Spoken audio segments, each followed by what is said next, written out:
Welcome back to the Mildew Twang Outdoors podcast, where we chronicle our time spent in the Delta, the swamps, the piney woods, and beyond.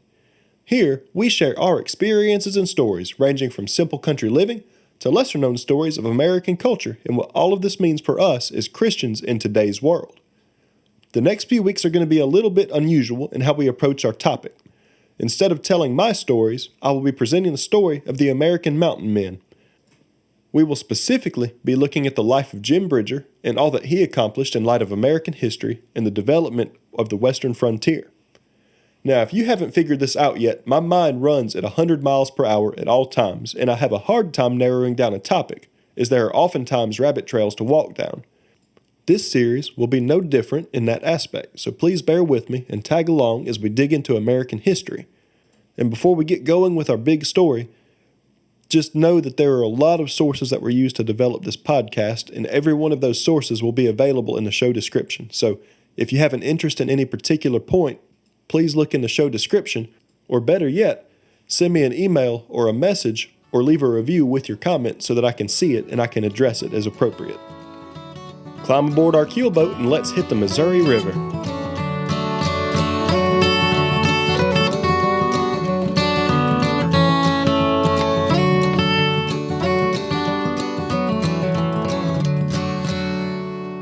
My research began years ago as a child with an interest in Native American culture and frontier life.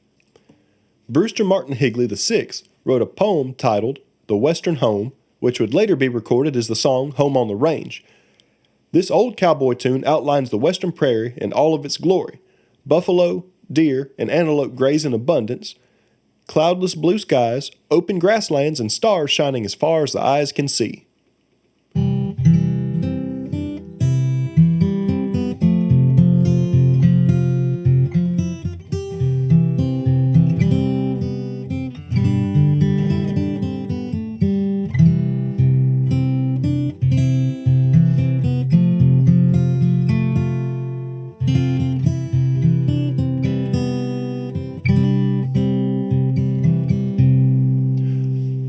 Oh, give me a home where the buffalo roam, where the deer and the antelope play, where never is heard a discouraging word, and the sky is not clouded all day. Oh, give me the gale of the Solomon Vale, where life streams with buoyancy flow, on the banks of the beaver, where seldom if ever any poisonous herbage doth grow. Oh, give me the land where the bright diamond sand throws light from the glittering stream, where glideth along the graceful white swan like a maid in her heavenly dreams. I love these wild flowers in this bright land of our. I love, too, the curlew's wild scream, the bluffs of white rocks and antelope flocks that graze on the hillside so green. How often at night when the heavens are bright, by the light of the glittering stars, have I stood there amazed and asked as I gazed if their beauty exceeds this of ours. The air is so pure, the breeze is so light, the zephyrs so balmy at night. I would not exchange my home here to range for ever an azure so bright. My first memory of the western frontier is my sitting in the gymnasium of an elementary school in St. Louis, Missouri, the same city that the Lewis and Clark expedition and the mountain men set out from. It was late December, and the local Boy Scout troop was having an event of some sort. I believe we were graduating from Cub Scouts to Bear Scouts or whatever that process is, but at this event, we built fires made out of red light bulbs, cardboard, and plastic logs. We stated the Scout Oath and the Scout Law, promising to obey and respect both God and our country, and we proceeded to listen to stories from the Scoutmaster about Western history and frontier life. We concluded the event by singing Home on the Range, the poem you just heard, and I have a distinct memory of looking down at the cardboard and plastic fire and imagining endless fields of sagebrush and prairie, orange and white antelope dotting the landscape among herds of thousands upon thousands of earth-brown buffalo, their shaggy fur trailing low into the prairie grass. In my heart, I knew that one day I would see that picture in person. Little did I know that in some ways I would experience this scenario in the future, traveling out west on multiple occasions. However, I would not be able to take in the full picture of that landscape, as the scenes described by Higley's poem in the Western history books are now punctuated by civilization. How could things have changed so drastically? What happened to the herds of deer and buffalo? Where did the Plains tribes and the mountain Indians go who once roamed the untamed lands of the West? As a hunter and a trapper, I pursue wild places and I try to live an independent life, developing skills that would have been needed 200 years ago to survive. I, like countless others, look at the western frontier and the American mountain man as legendary figures, demigod-like in stature. I may never have the opportunity to live out the experiences firsthand, but researching the changes to our nation through the passing of time and studying these occurrences can better guide us to understand ourselves and our culture. Westward expansion and manifest destiny were ideas that began to be largely distributed throughout the United States from 1812 to 1867. Manifest destiny, a phrase coined in 1845 by news editor John O'Sullivan, was in essence the belief that Americans were divinely ordained to settle the entirety of the continent of North America.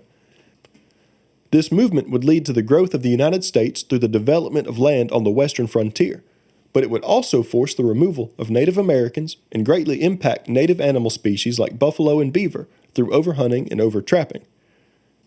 By 1848, after the Mexican-American War, the U.S. essentially had sovereign control over all lands from the Pacific to the Atlantic Ocean and from the 49th parallel at the Canadian border to the Rio Grande in the south. To this day, there are lasting effects impacting our nation, the indigenous Americans, and our politics because of our means of westward expansion. This ideal has shaped our identity for the long haul. The concepts of American colonialization began long before the 19th century, however, with the European settlers reaching the New World to set up colonies and townships, and this culminated in the era of the mountain man. Now, rather than focusing on the broad concept of European expansion, we will narrow down our focus to the frontier era of the United States. We will examine America after the 1803 purchase of the Louisiana territories from France and before gold became a hot commodity in California in the gold rush at Sutter's Mill beginning in 1848. We will also look beyond 1848 regarding Jim Bridger's life and his accomplishments. The America of the early 19th century was a wild place teeming with dozens of indigenous tribes with complex civilizations and trade routes. This America was a land of wilderness and exponential danger. The white bear, as grizzly bears were called, covered the entire western half of the continent, reaching from central Mexico to the northern reaches of Canada and Alaska. Competing trapping organizations took the form of private companies. Country-led teams from France, Spain, Britain, and the United States, as well as indigenous people groups, roamed the West. It was commonplace to see skirmishes and disagreements between competing parties, and altercations were not unheard of. The American mountain man, both those hired by the U.S. government and those serving under independent companies, or as free trappers, paved the way for economic and political expansion. These trappers were fearless and tough as rawhide. They would face the great white bears, the threat of hostile tribes, and the political divide between competing nations. While many of these men would either return to the developed states or assist in further developing frontier towns, approximately 1 out of every 5 mountain men would succumb to the perils of the wildlands. These men trapped beaver in the first commercial trades of the West, and they have become larger-than-life heroes, the likes of which we may never see again. Now, Jim Bridger was one such man. His exploits included trapping, map-making, blacksmithing, gunsmithing, scouting new lands, and serving the U.S. as a visionary leader. This man would go on to be the first European American to view the Great Salt Lake. He would discover South Pass as an easier way to cross the Continental Divide, and he would be one of the first white men to explore and map the Yellowstone region of today's United States. Jim Bridger trapped and worked alongside such historical figures as Kit Carson, Jedediah Smith, Hugh Glass, Osborne Russell, and John C. Fremont, among many others. He would have personal influence on the Church of the Latter-day Saints in the Utah Territory. He would guide soldiers and army convoys throughout the West.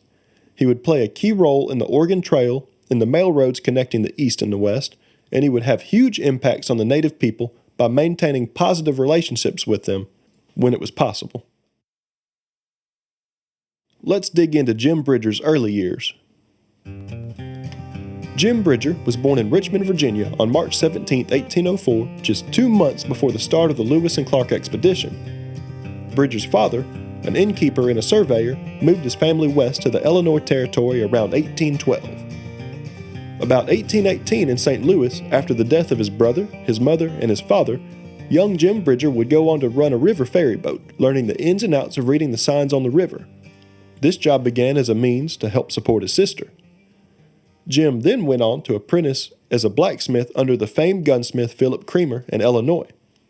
Mr. Creamer was one of the most skilled and most celebrated gunsmiths in the world at that time, and it was said that a reliable person was, quote, as sure as a Creamer lock.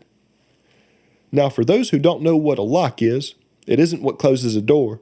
It's the name for a mechanism used to initiate the firing sequence on a firearm, the internal workings that ultimately connect the trigger to the lighting of the gunpowder.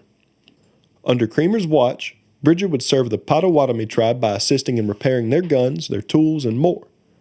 Through this time in the trade, Jim, who grew up fearful of the Native Americans, would realize the potential of peaceful coexistence as well as the hardships inflicted upon the tribes by the American people and the American government. His blacksmithing job, the ferryboat job, and the opportunity to be reintroduced to the Potawatomi tribe would set the stage for a future that nobody could have imagined. At 17 years old, Bridger would set out on a new path to reaches unknown. In 1822, William Ashley and Andrew Henry were in the market to find 100 enterprising young men to begin a journey up the Missouri River to trap beaver. This may sound familiar if you remember Star Trek and the USS Enterprise. Space, the final frontier. These are the voyages of the Starship Enterprise.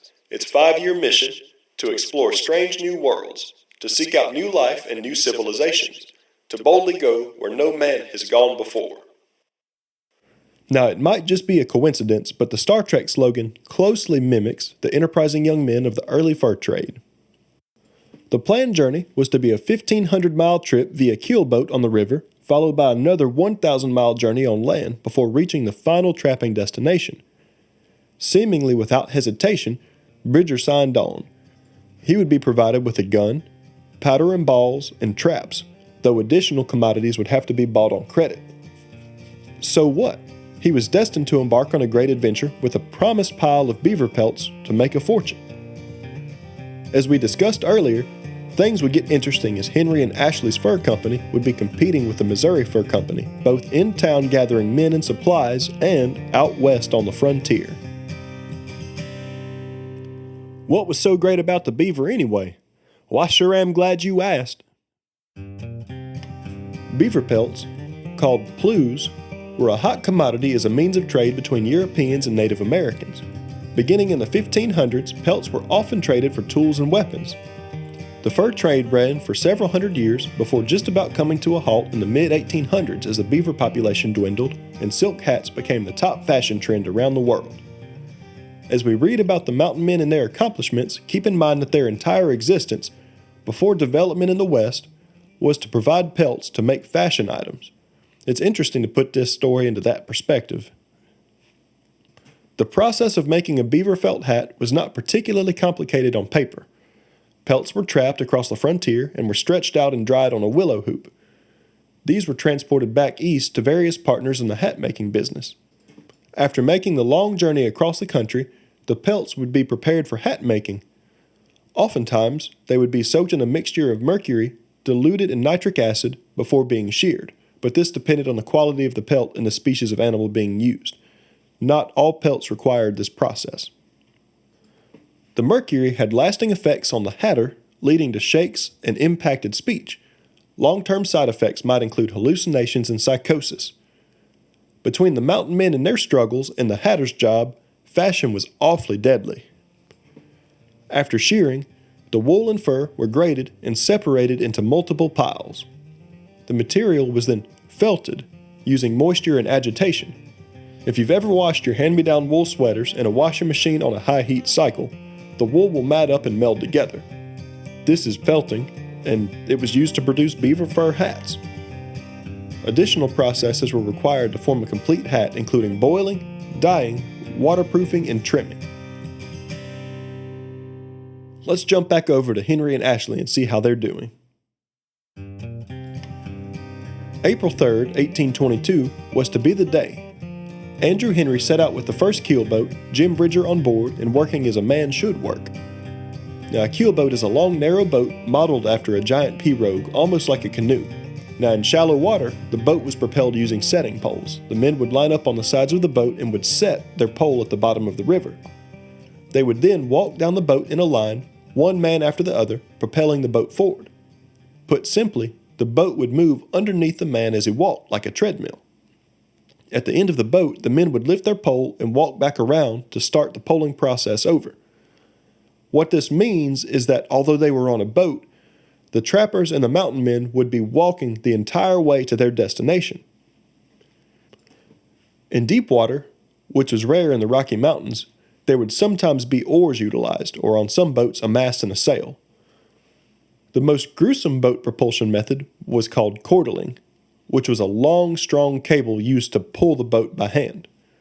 The men would walk the riverbanks and tug the boat along as they fought with brush and brambles. It was grueling work day in and day out. 6 to 15 miles a day was generally considered excellent travel depending on the propulsion method, and as such it would take 3 to 5 months to reach the destinations out in the mountains. Henry and Company, Bridger included, made their way swiftly through the reaches of the upper Missouri, reaching Fort Cedar, where there was no food. They then continued onward beyond the lands of the Arikaras, or Ree Indians, and the Mandan natives, or Mandan natives, depending on your pronunciation. Going back to the Ree, keep in mind that through the course of this story, you might hear me say Arikara or Ree, but both of those are referring to the same tribe.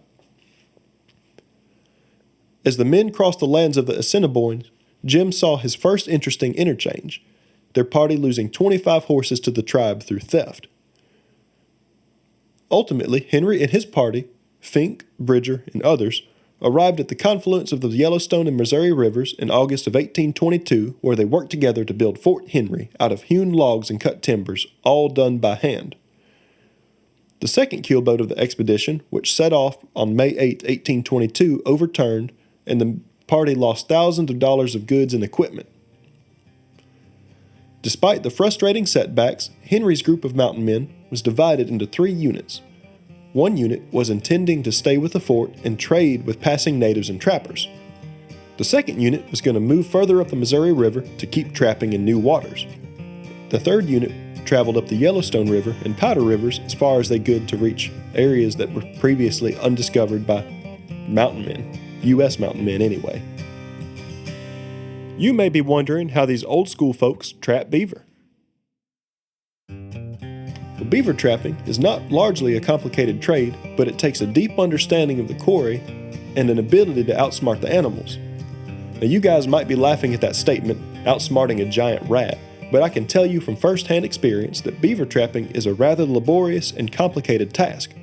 These animals have a great sense of smell, and they use that smell to mark their territory with glands located around their rectum. These glands are called castor glands, and they secrete an oily, smelly substance called, guess what? Castoreum, named after the gland itself. This substance has a unique scent reminiscent of fine leather upholstery and has been used over the years for medicinal purposes as a flavor-enhancing food additive and as perfume. Now, I don't know about you guys, but something seems a little bit off about catching and killing beaver only to use their hind glands in your food. It seems like they could have come up with a far better flavor additive at the time. The trappers would work quickly and efficiently once they reached the destination. Castoreum would be applied to a castor mound, used to mark territory, or to a beaver slide using a stripped willow branch to attract the aquatic creatures. A double long spring trap was then set several inches back and a couple inches offset from the castoreum bait, usually beneath the surface of the water. The beaver, coming in to check the bait, would step on the trap pan, slamming the jaws shut. The trap was chained to an anchor and would hold the animal until the trapper could come back and dispatch the creature. There were other methods used from time to time, along with tangle sticks, which resulted in the beaver drowning. And today, there's a method used that's called a drowner set. This set uses a long pole or a cable and a keyed metal lock that will only slide one direction on that pole or that cable. The end of the pole is then weighed down in deep water and the animal quickly and relatively humanely drowns after being caught. It's not a certainty, as to whether the American mountain man used these drowner sets or not. Oftentimes, there were legends and tales around the campfires that the mountain men shared in situations where the beaver were so thick that they could use wooden clubs to club the beaver to death. Regardless, there were many different methods the men used to catch these beaver. As winter was coming, Henry and Ashley's men had to hunker down and prepare themselves. Winter set in, and the challenges of a Rocky Mountain trapper multiplied tenfold. At night, the temperatures reached astounding lows, freezing the sap in the trunks of the trees and audibly popping their trunks, their sharp cracks echoing throughout the valleys. Meat was rather scarce, and snowdrifts caused the animals to flock to any source of available food, including the bare camps of the men themselves. At times, buffalo would wander in and out of camp, as recorded by a man by the name of Daniel Potts. Daniel wrote that the Missouri River froze over 4 feet thick, and buffalo wandered across the ice surrounding the camp. It's said that Potts proceeded to kill a buffalo bull by hand with a spear, gouging out its eyes before plunging the icy blade deep into its heart. Now, having overwintered in the Rocky Mountains, Henry and Ashley's men should have been set for success. They had made it through many hardships at this point, and they were geared up to trap in the spring. That previous fall, they managed to trap beaver, and early spring they survived on hunted meat, including deer and buffalo. Now, while they struggled at times, new life and melting snow would soon usher in hope for the coming year. But as always, in the pre-Wild West mountains, danger could come from anywhere. The Blackfeet Indian tribe consisted of 3 distinct divisions: the Picanis, the Bloods, and the Siksika. Pardon my pronunciation, please. Now, this is important to remember, as many tribes were comprised of various divisions, some of which were peaceful and some of which were hostile to the European and the American mountain men. May 4th, 1823, provided a full 5-course meal and the lessons of danger. The Blackfeet attacked Henry's trappers, killing 4 of the men. The 7 men left standing were forced to abandon almost $1,200 worth of traps. Similarly, the Missouri Fur Company trappers faced attacks that time of the year, and no individual would be immune to the potential threat of attack by those whose lands they were using. In addition, the company would struggle with Arikara natives, and they would witness firsthand the brutal danger of the grizzly bear. What a heck of a first year for Jim Bridger and those men. Jim Bridger's story wouldn't be complete without mentioning Hugh Glass and his abandonment. Hugh Glass was a tremendous mountain man whose story and legacy begins well before his time in the mountains. If you've watched the Leonardo DiCaprio movie, The Revenant, you have some idea of the hardships faced by the mountain men. This movie does an excellent job at demonstrating hardships against nature and struggles with the native tribes. This movie, however, is focused on the survival story of Glass and does not provide much detail on beaver trapping or trading on the frontier. The Revenant movie, directed by Alejandro Gonzalez Iñárritu, I believe is how you say that. I apologize again. That movie parallels the book, The Revenant, written by a man named Michael Punk. These works portray the story of Hugh Glass, John Fitzgerald, and Jim Bridger as Hugh recovers from a grizzly bear mauling after being left alone, and he pursues the 2 men who abandoned him. In my opinion, this movie is one of the greatest productions of all time as it pertains to the videography and the portrayal of the unsettled and undeveloped Rocky Mountains. This film highlights the empty space in my heart which still longs for untouched wild places. When you see the level of detail and the efforts put into the film, you can feel yourself being transported back in time to a place unseen by any living man today. The videography will have you reaching for a blanket to keep warm, as it provides a hyper-realistic image of wild America. However, in my opinion, and based on my own personal research, these works do not portray the true historical facts. Now, as a sidebar comment, all told, there was a very small number of men who tried their luck out on the western frontier, and as a result, most all of their stories are interconnected in some way, just as Hugh Glass and Jim Bridger's are. Let's start with the story of Hugh Glass. There are many variations of the Hugh Glass tale, but what follows is pieced together based on a compilation of sources. Grizzly bears, Ursus arctos horribilis, were a common sight on the western frontier, and every man knew the dangers of confronting these large creatures. Many different men faced injury or death at the hands of these big bears. Jim Coulter, a scout for the Lewis and Clark expedition, Jedediah Smith, who had his scalp reattached after a grizzly attack, Bear Claw Chris Lapp, a friend of Jeremiah Johnson known for his tenacity in hunting and trapping grizzlies, Hugh Glass, and Jim Bridger all faced the challenge of confronting these ferocious animals to varying degrees of success. In total, 24 men from the Henry Ashley party had perished in the first 9 months out west, and bears were not a lost danger to these men.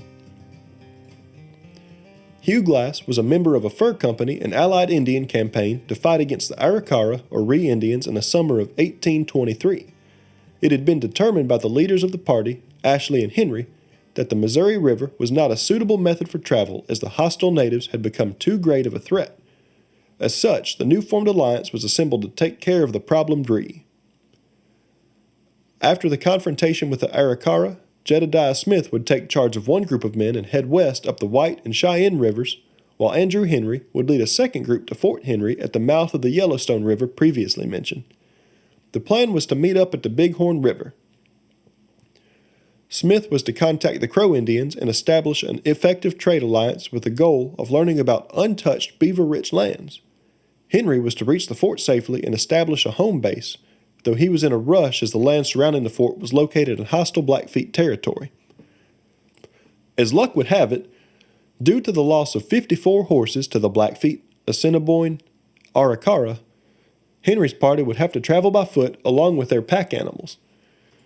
The group, including a man by the name of Potts and another by the name of Moses Black Harris, walked towards Fort Henry, and both of these men recorded accounts of an Indian attack on the trappers by the Mandan and Grousevant tribes. This conflict resulted in 2 more deaths and 2 wounded men, and it was highly unusual, as both tribes were allegedly on friendly terms with the mountain men, the Mandan attack being the only record of hostility towards Euro-Americans at that time in the tribe's history.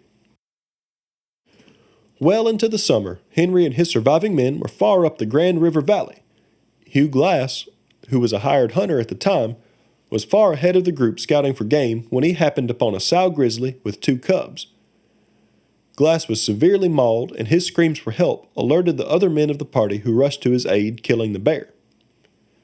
Glass ultimately suffered extreme trauma, including a broken leg, a ripped scalp, a punctured throat, and numerous gashes and cuts, but these reports do not do justice to the devastating injuries sustained in a grizzly attack, and I believe personally that they were understated in the trapper's notebooks. He was expected to pass away within hours, but contrary to this assumption, Glass survived the night and was then carried on a litter or a makeshift stretcher for 2 days, probably on something similar to a travois, which consists of 2 running poles lashed together and dragged by a stock animal or carried by the men. After Glass was mauled, the pace of the group traveling over the land diminished. Henry ultimately had to request 2 volunteers to stay with Glass until his passing so that he could get the remaining men safely to Fort Henry and Glass could be given a Christian funeral. The responsibility of remaining with Glass would come with the benefit of an $80 bonus for each of the 2 men upon the completion of the trip. Lo and behold, an experienced mountaineer named John Fitzgerald volunteered to stay with Glass, along with a young man who was on his first foray into the uncharted trapping lands. This is where the story gets rather complicated by the passing of time and verbal inconsistencies. Bear with me as we dive into this complicated matter and look at what may or may not have happened. There was an original account of this incident written and published by a man by the name of James Hall in 1825. In this account, neither of the 2 volunteers are named. The 3 separate early accounts otherwise mention the name of the older volunteer as John Fitzgerald. There is little doubt that one of the 2 volunteers who stayed with Glass was John Fitzgerald, but the only news article to explicitly name the Greenhorn volunteer was penned in 1838 by Edmund Flagg. Flagg stated that the young man's name was, quote, Bridges. Historian Hiram M. Chittenden, in his comprehensive history of the Rocky Mountain fur trade, stated that the younger man was James Bridger. His basis for this being an account received from Joseph LaBarge, a Missouri River boat captain. Chittenden Being the first man to publish a thoroughly researched and scholarly work on the American mountain men, is quoted by those stating that James Bridger was the younger of the two men who volunteered to stay with Glass before leaving him for dead. So what? Well, the fact of the matter is that all mountain men were interconnected in some fashion, as we stated earlier. Whether Bridger or a man named Bridges left Glass for dead does not change the ending of the miraculous survival story of Hugh Glass. Glass was accompanied for 5 days by Fitzgerald and the young man after the remaining party members set out for Fort Henry. Every passing moment meant that the lonely men were more and more likely to be discovered by hostile Indians, most likely the Ree or Arikara tribe. Fitzgerald, by a means now long lost to history, convinced the young man that their moral obligation was fulfilled because they had remained with the injured Glass much longer than his original anticipated survival time frame. Terrified that they would be the next men to succumb to a hostile attack or to a grizzly bear, the two men laid Glass down next to a freshwater spring and headed out towards Fort Henry. They took along Glass's tools, including his rifle, his tomahawk, and his fire-making kit, essentially stealing from Glass. Unbeknownst to Fitzgerald and the youth, the time had not yet come for Glass to be called home to the Lord. Glass was determined to survive, and he summoned the much-needed strength to begin crawling back to the Missouri River, driven by the desire for revenge on the man who had abandoned him and stolen his personal goods. Fort Kiowa would hold all the goods needed to aid both in a medical recovery and to supply him with the materials to continue pursuing the men who had carelessly abandoned him in the wilderness. As such, Hugh Glass made slow progress, eating insects and small creatures he could catch by hand before coming across a freshly killed buffalo calf which had been taken down by a pack of wolves. Glass nursed himself on the buffalo meat, regaining enough strength to continue his journey. By mid-October 1823, Glass finally made it to Fort Kiowa against all odds, traveling over 250 miles through the wildlands. Regarding his revenge, Glass learned that a party was soon set out to trap approximately 300 miles upriver. The rumor was now that tensions with the Arikara tribe had calmed down and safe travel could now take place up the Missouri. As such, Hugh Glass purchased necessary supplies and joined the party as they traveled upriver. Quick fun trivia fact: this party also included a man by the name of Toussaint Charbonneau, who was a French-Canadian trapper and who at one point in time, at least, was the wife of Sacagawea. As is typical out west at that time, the group would ultimately face another attack by the Ree before reaching their destination, but as circumstances would dictate, Glass had headed out on foot to reach Fort Henry and narrowly avoided the attack, which killed every man in the party, except himself and Toussaint Charbonneau. The prior rumor that the Ree were now on friendly terms with the trappers was not necessarily true, as they found out the hard way. Glass reached his destination of Fort Henry, but found it deserted, and he began another journey south to the junction of the Little Bighorn and Bighorn rivers, where he finally caught up with some of the men who had believed him to be long dead. One can only imagine the looks on their faces as this now living legend approached the doors of the fort, bloodlust in his eyes directed primarily at the two who had left him to die alone. Sadly, Glass would not get the immediate satisfaction he desired, as Fitzgerald recently headed out to Fort Atkinson, a military fort, to enlist in the U.S. Army. Facing the only remaining man, it's likely that Glass was in a hostile mood when he approached the youth, Bridger or Bridges, depending on your story. But in a moment of compassion, Glass forgave the youth and determined that the elder man, Fitzgerald, was the guilty party. Now, if you look at Michael Punk's book and you believe that some of the elaborations that he put in the story are true, it's possible that Glass beat the stew out of Bridger, but we will never know. Severe weather kept the trappers holed up for a while, but once the weather broke, a mission arose to head south, which Glass immediately signed up for. Andrew Henry was to send a group down the river to get a message to William Ashley in St. Louis by having 5 men travel to Fort Atkinson. As you remember, Fitzgerald was rumored to have traveled to Fort Atkinson, and Glass was not going to let this opportunity pass him by. As fate so often dictates, one event lines up with another in a never-ending cycle. On the way downriver, the men were attacked by the Ree once again after being conned into believing that the tribe was a group of friendly Pawnee. Glass got split off from the party in the chaos and was alone in the middle of hostile territory without his rifle. He would luck out, though, by finding his knife and fire starter kit before prompting a journey to Fort Kiowa, dining on newborn buffalo calves again as the springtime abounded with new life. Once he reached Fort Kiowa, Glass learned that Fitzgerald, without a doubt, was at Fort Atkinson, and in June of 1824, a confrontation took place.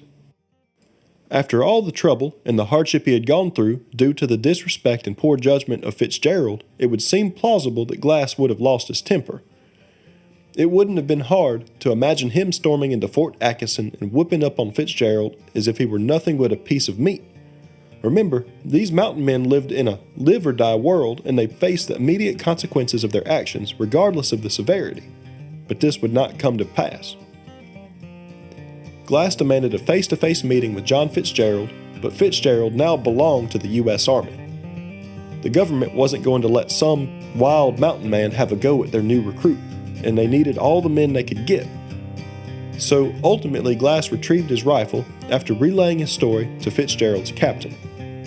Glass was advised to forget Fitzgerald for as long as he remained in the U.S. Army, and it's rumored that he was also paid $300 for his troubles to forget the situation. Glass, now reunited with his beloved rifle, would go on to explore and trap with another fur company around Santa Fe. The big question we have to answer now is, was Jim Bridger the youth who abandoned Glass? I'll present some facts here for you, and you are more than welcome to make up your own decisions on the matter, but regardless, however this situation played out, whether it was Bridger or whether Bridger heard about this story through the grapevine, it had to have had an impact on his leadership over the years. It's time for some boring academic stuff here, but it does have a role in our story, so please pay attention. There may be a pop quiz later.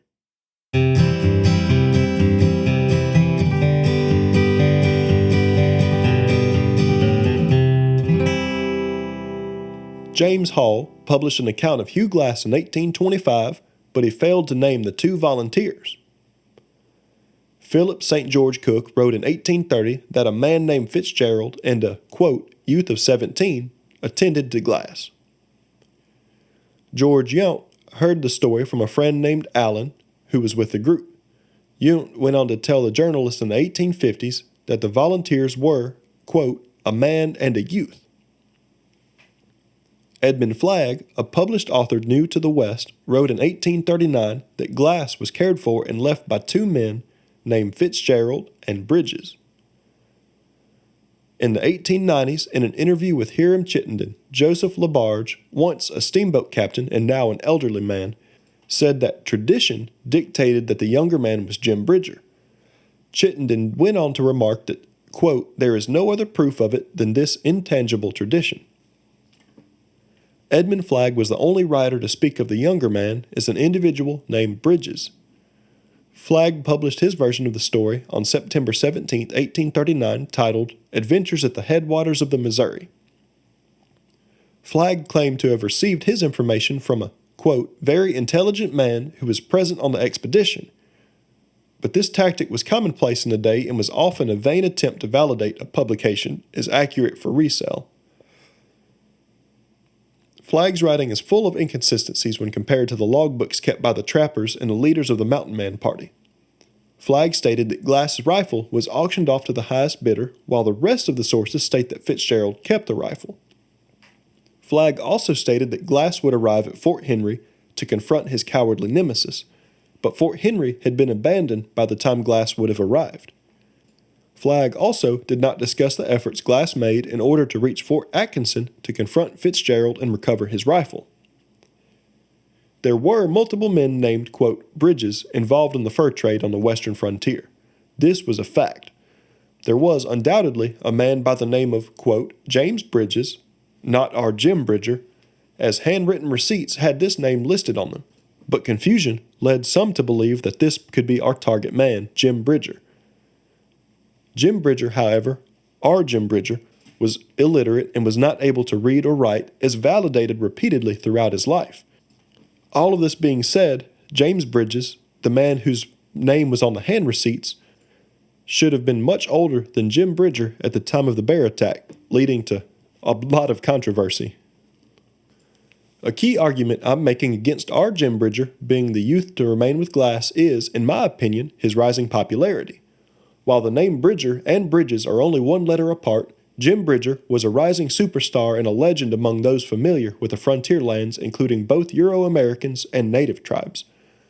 Washington Irving further popularized Bridger through his book, The Adventures of Captain Bonneville, published in 1837. Had Bridger been the man to volunteer and then abandon Hugh Glass, it seems highly likely that his name in Flagg's writing would have been appropriately written to further gain traction. Can you think of a better way to sell a publication than to list the most upright and well-known frontiersmen as morally corrupt?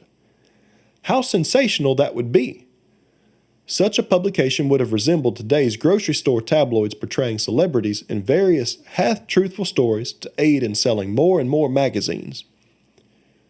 It may seem possible that Flagg would have accidentally misspelled Bridger's name, but based on this fact alone, to me this seems unlikely. The final straw to break the camel's back, in my opinion, is the series of unpublished letters and papers of James Butler. An 1886 letter from a Mr. James Stevenson to Mr. Butler was written concerning Jim Bridger. Stevenson, an assistant naturalist on a scouting party to survey the lower Yellowstone River in 1856, and a member on a second party to survey the sources of the Missouri and Yellowstone rivers in 1859 and 1860, had served alongside the lead scout who just so happened to be the famed mountain man Jim Bridger. Stevenson relayed the following to Butler in response to a series of questions. Quote, "Bridger told me the story of your Glass, but there was no desertion." It may very well have been Jim Bridger who volunteered to remain with Glass. History has clouded the looking glass, pun intended, and we may never know for certain. What we do know is that, if indeed Jim Bridger was the youth in question, the desertion would have deeply impacted his life and modified his approach as a future leader. The American frontier was a wild place full of undiscovered lands and riches yet untold. Many men went west in search of beaver, gold, glory, and fame, but only a select few are remembered to this day. Danger lurked around every bend, and if it wasn't for a deep sense of bravery, a longing for new experiences, and a strong desire to overcome the stacked odds and win their place in history, the great men who impacted our nation's history would not have succeeded. Jim Bridger, among a handful of others, is a man among men who tamed the American wilderness. Our first episode has come to an end, much to my dismay. You may be wondering, what in the world did I just sit through? You might be wanting to hear more about beaver trapping and hat making. You may even be considering selling all of your possessions to try your fortune and fame out west in the great American frontier. I wish it was possible to do what I just mentioned, but the frontier has shifted over time. The next episode, part 2 in this series, will highlight Jim Bridger's later years with a specific focus on his exploits and how he lived as Western expansion developed. The time of the mountain man reigning supreme was short-lived, and I urge you to stick with me next week as we dive deeper into the history of our great nation.